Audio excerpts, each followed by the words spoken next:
le domaine de la lutte contre le cancer, le traitement par immunothérapie a fait de grands progrès ces dernières années.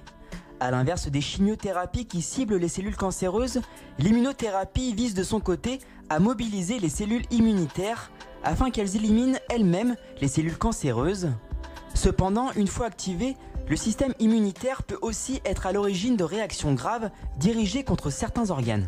On stimule tellement l'immunité qu'apparaît une inflammation de certains organes. Certains organes sont donc abîmés par cette réponse immunitaire et tous les organes de l'organisme, le rein, le foie, les yeux, la peau, le cœur, le tissu nerveux peuvent être atteints par l'immunothérapie. Même si ces effets secondaires sont rares, ils peuvent arriver.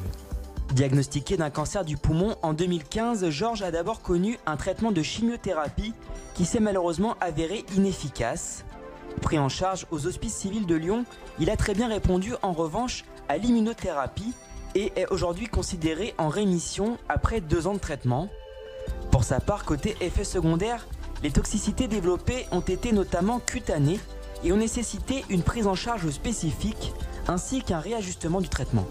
J'ai eu avec l'immunothérapie des démangeaisons, vraiment, permettez-moi le terme, mais à me gratter au sang, même si les démangeaisons étaient importantes, je veux dire les effets secondaires, je ne peux pas me plaindre, je n'ai jamais eu mal à quelque part, que du positif.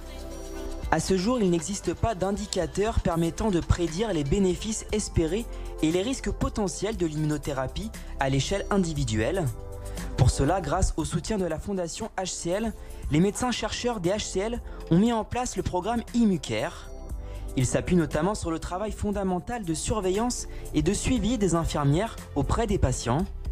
Via téléphone, internet et même une application dédiée, les données sur l'état de santé des patients sont régulièrement collectées et adossées à des échantillons biologiques de prélèvements sanguins.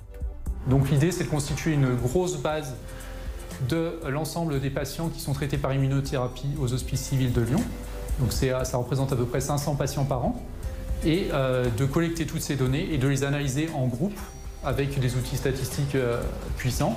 C'est vrai qu'on a reçu depuis le départ un très fort soutien de la Fondation HCL qui nous permet en fait de développer des outils, de financer par exemple le développement d'outils informatiques, de financer aussi du personnel qui sont impliqués dans ce programme et qui du coup nous permettent d'augmenter le savoir autour des immunothérapies et surtout qui va nous permettre à terme de mieux personnaliser la prise en charge des patients qui ont des cancers et qui sont traités par immunothérapie.